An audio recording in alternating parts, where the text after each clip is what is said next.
Hi friends, ఈరోజు మనమైతే mini వ్యవసాయ యాత్రలో గూడూరు నుంచి విజయవాడ ప్రయాణం చేస్తున్నామండి. ఈ ట్రైన్ వచ్చేసరికి Vikramasimhapuri super fast express Gudur Vijayawada వెళ్ళే ఎక్స్ప్రెస్ అండి. 6ంటికి బయలుదేరుతుంది.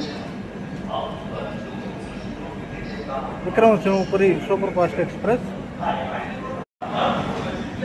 మనం D3లో అయితే సీట్ దొరికింది. ఇదే మన కోచ్. ఇప్పుడైతే ఇంజన్ వరకు పోలేము, ఎలక్ట్రిక్ లోకోమోటివే. ఎగ్జాక్ట్గా ట్రైన్ అయితే 6ంటికి బయలుదేరిందండి గూడూరు స్టేషన్ నుంచి. అవతల ప్లాట్ఫారంలోకి వచ్చేసరికి మనకి న్యూఢిల్లీ నలంద ఎక్స్ప్రెస్ పాండిచ్చేరి వరకు వెళ్తుంది. అది న్యూఢిల్లీ పాండిచ్చేరి నలంద ఎక్స్ప్రెస్. ఈ ప్రయాణం మొత్తం 300 కిలోమీటర్లు సాగుతుందండి. ఈ ప్రయాణంలో మనకి 3 జిల్లాలు అయితే క్రాస్ చేసుకుంటాం. 1 నెల్లూరు జిల్లా, 2 గుంటూరు జిల్లా, 3 కృష్ణా జిల్లాలో ఎంటర్ అవుతామండి. ఈ ప్రాంతంలో మనకి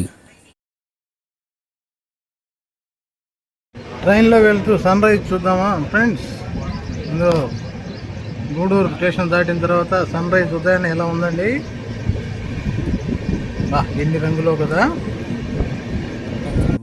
ఎలాంటి పంటలు పండించుకుంటారో తదితర విషయాల గురించి అయితే ఈ ట్రైన్లో పోతూ వివరించుకుంటూ పోదాం.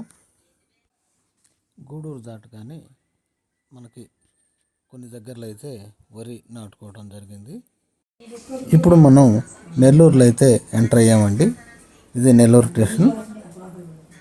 ఇక్కడ నుంచి అయితే మనం నెల్లూరు దాటిన వెంటనే మనకి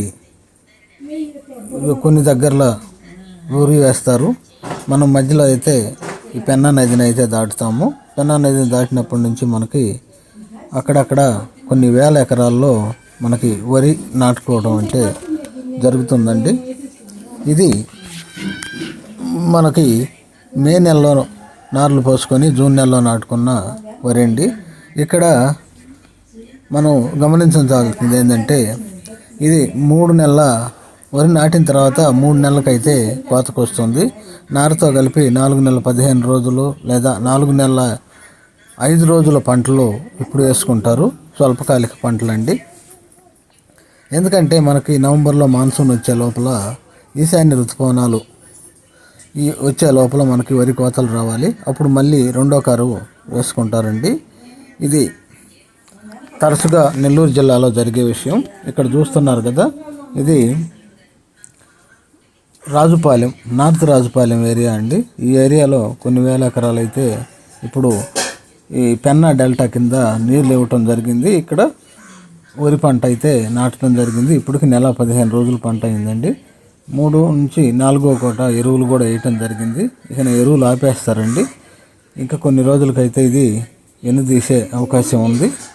మంచి పంట, మంచి దిగుబడి కూడా ఈ కాలంలో వస్తుందండి. ఈ కాలంలో ఇక్కడ వరి వేయడానికి ప్రధాన కారణం వచ్చేసరికి మనకి ఈ పొలం కౌళ్ళు అనేవి ఈ ఎడగారు వరికి ఉండవండి. మొత్తం ఒకేసారి సంవత్సరానికి సరిపడా కడతాం కాబట్టి ఈ కౌలు డబ్బులు ఇప్పుడు మిగులుతాయి. ఇప్పుడు వేసుకున్నట్లయితే ఇది ఒక 10 రోజుల క్రితం నాటింది. ఎర్లీగా బాగుంటుందండి ఇక్కడ పైరు.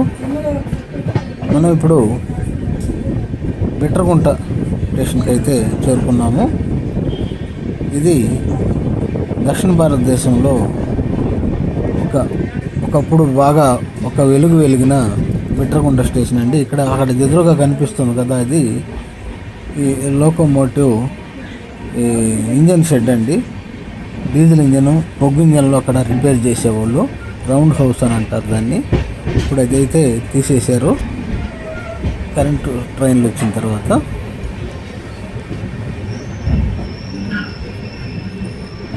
బయలుదేరింది.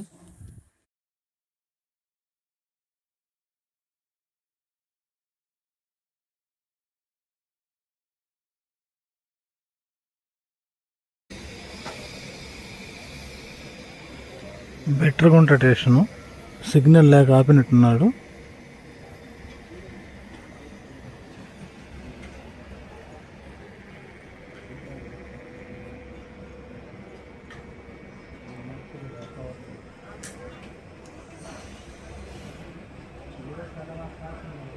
ట్రైన్కి అయితే సిగ్నల్ ఇచ్చేసాడు, బయలుదేరిపోయాం. ట్రైన్కి సిగ్నల్ ఇచ్చాడు, బయలుదేరాము. మరి కొద్దిసేపట్లో కావలి రైల్వే స్టేషన్ అయితే ఇక్కడ ఒక విషయం చెప్పాలి. ఇదంతా బొంతరాయి కొండ అండి. ఆ కొండని కలిసి రైల్వే లైన్ మధ్యలో పంటల గురించి ఎందుకు చెప్పలేదంటే, బిట్రకుంట నుంచి కావలి వరకు పంటలకి యోగ్యమైన స్థలాలు అయితే అంటే పొలాలు అయితే చాలా తక్కువ అండి. ఇక్కడ ఎర్రగలస నేలలు ఎక్కువగా ఉంటాయి.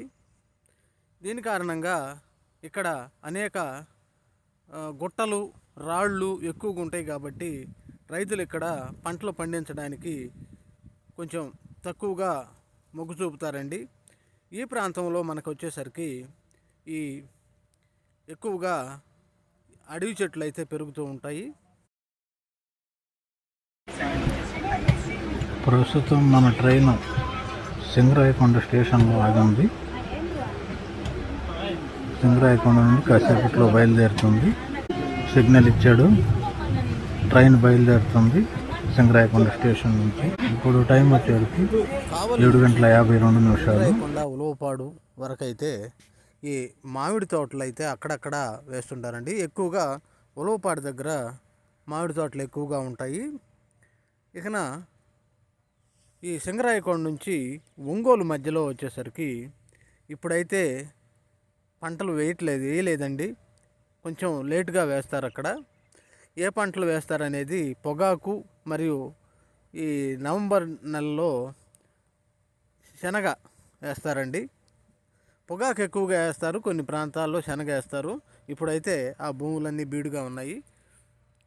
అక్కడక్కడ మనకి ఈ కూరగాయల తోటలు మరియు అనేక రకాలైన చిన్న చిన్న కూరగాయ పంటలు అయితే ఈ ప్రాంతంలో వేస్తారు.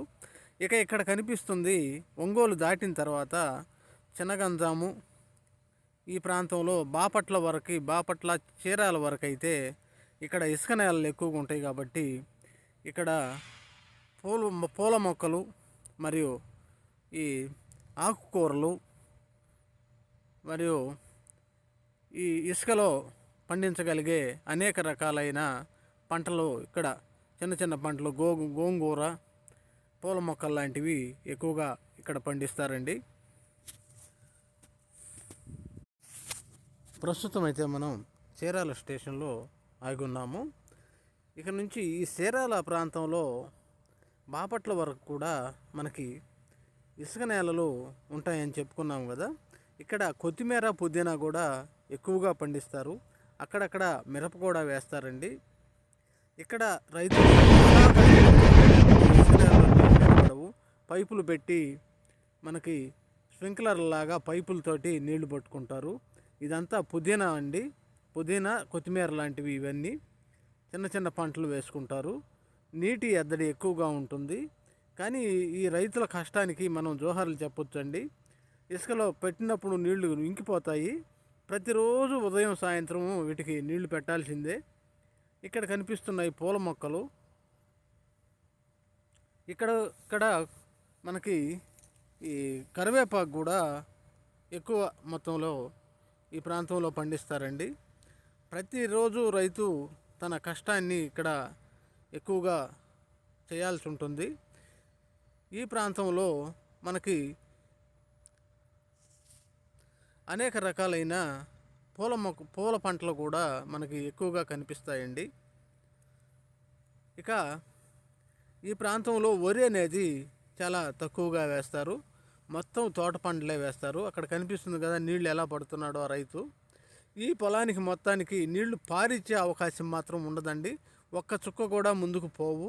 పైనుంచి పైపుతో స్ప్రింక్లర్ల మాదిరిగా నీళ్లు పట్టాల్సిందే. ఇక్కడ రైతులకి జోహార్లు చెప్పుకోవాల్సిందేనండి. వాళ్ళ కష్టానికి చాలా కష్టపడి ఈ రైతులు పండించిన పంటని టౌన్లోకి తీసుకెళ్ళి విక్రయించుకుంటారు. మనం బాపట్ల స్టేషన్లోకి అయితే ఇప్పుడు ఎంటర్ అయ్యాము. ఈ బాపట్ల ఇది జిల్లా కూడా అయింది అనుకుంటా ఈ మధ్య. మనం మొదట్లో చెప్పుకున్నాం కదా, మూడు జిల్లాలు దాటుతామని. కాదండి, మనం నెల్లూరు, ప్రకాశం, తర్వాత బాపట్ల, గుంటూరు జిల్లాలను దాటుకొని మనం కృష్ణా జిల్లాలోకి అయితే ఎంటర్ అవుతాము, అదే విజయవాడకి. ఇక ఈ ప్రాంతంలో ప్రస్తుతము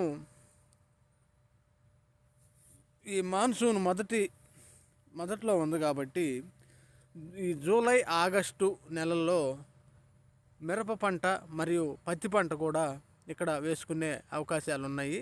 పొలాలన్నీ దున్ని పెట్టుకొని ఉన్నారండి ప్రస్తుతానికి. ఇక కొన్ని ప్రాంతాల్లో అయితే వరి ఎదబెడతారండి.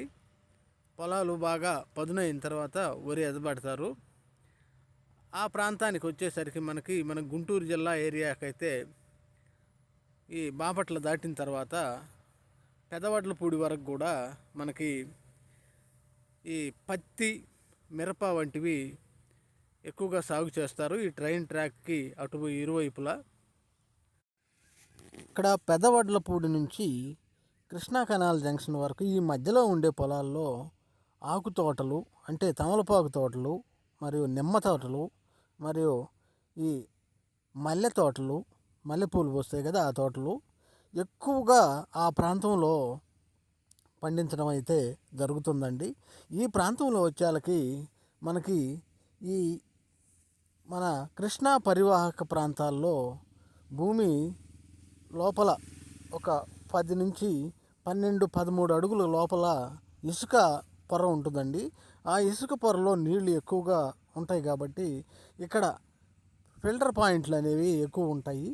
ఈ పాయింట్ల కింద రైతు సోదరులు ఈ పంటలు అయితే పండిస్తారండి. ఎక్కువగా మల్లె తోటలు అయితే ఇక్కడ మనకు కనిపిస్తాయి. అక్కడక్కడ ఆకు తోటలు కనిపిస్తాయి, తమలపాకు తోటలు, మరియు ఈ నిమ్మ తోటలు కూడా ఇక్కడ ఎక్కువగా ఉంటాయి. ఈ నిమ్మకాయలు కానీ, ఈ మల్లెపూలు కానీ, ఇంకా ఇక్కడ పండించే కర్రపెండలము మరియు పసుపు తోటలు కూడా ఈ ప్రాంతంలో ఎక్కువగా ఉంటాయి. మరియు ఈ ప్రాంతంలో మనకి కరివేపాకు తోటలు కూడా ఎక్కువగా కనిపిస్తాయండి. ఇవి మొత్తము ఈ కరివేపాకు అనేది చెన్నైకి ఎక్స్పోర్ట్ అవుద్ది, ఎక్కువగా చెన్నై మార్కెట్కి. మిగతా ఈ మల్లెపూలు కానీ, ఈ కర్రపెండలము మరియు ఈ శ్యామ దుంపలు ఈ పండించిన రైతులు మనకి విజయవాడ మార్కెట్కి అయితే తరలిస్తారు. ఆకు తోటలు వచ్చేసరికి తమలపాకులు కూడా మనకి ఈ ప్రాంతంలో ఎక్కువగా పండిస్తారు. ఈ తమలపాకులు కూడా విజయవాడ మార్కెట్కి వెళ్ళి అక్కడి నుంచి ఇతర రాష్ట్రాలకి ఎక్స్పోర్ట్ అవుతాయండి.